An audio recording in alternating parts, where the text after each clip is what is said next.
Daily Bible reading, 1 Kings chapter 1, verses 1 through 27. King David was now old, advanced in years, and though they covered him with bedclothes, he never felt warm. His courtiers said to him, "Let a young virgin be sought for my lord the king, to wait upon your majesty and be his attendant, and let her lie in your bosom, and my lord the king will be warm." So they looked for a beautiful girl throughout the territory of Israel. They found Abishag the Shunammite and brought her to the king. The girl was exceedingly beautiful. She became the king's attendant and waited upon him, but the king was not intimate with her. Now Adonijah, son of Haggith, went about boasting, "I will be king."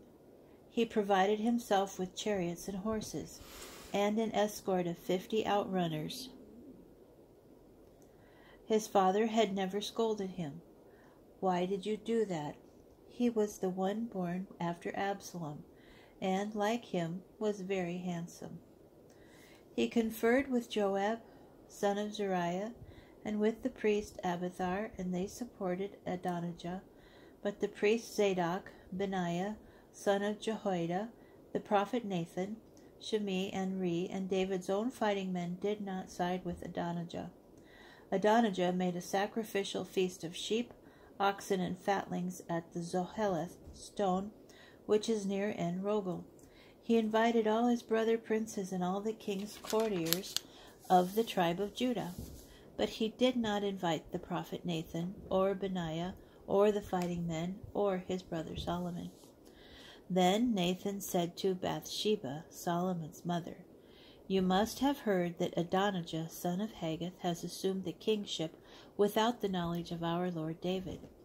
Now take my advice, so that you may save your life and the life of your son Solomon.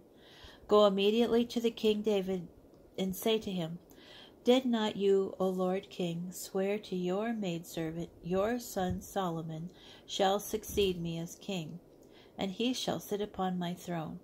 Then why has Adonijah become king? While you are still there talking with the king, I will come in after you and confirm your words.' So Bathsheba went to the king in his chamber. The king was very old, and Abishag the Shunammite was waiting on the king. Bathsheba bowed low in homage to the king, and the king asked, 'What troubles you?' She answered him, 'My lord, you yourself swore to your maidservant by the Lord your God, your son Solomon shall succeed me as king, and he shall sit upon my throne. Yet now Adonijah has become king, and you, my lord the king, know nothing about it. He has prepared a sacrificial feast of a great many oxen, fatlings, and sheep, and he has invited all the king's sons, and Abiathar the priest, and Joab commander of the army. But he has not invited your servant Solomon. And so the eyes of all Israel are upon you, O Lord King, to tell them who shall succeed my lord the king on the throne.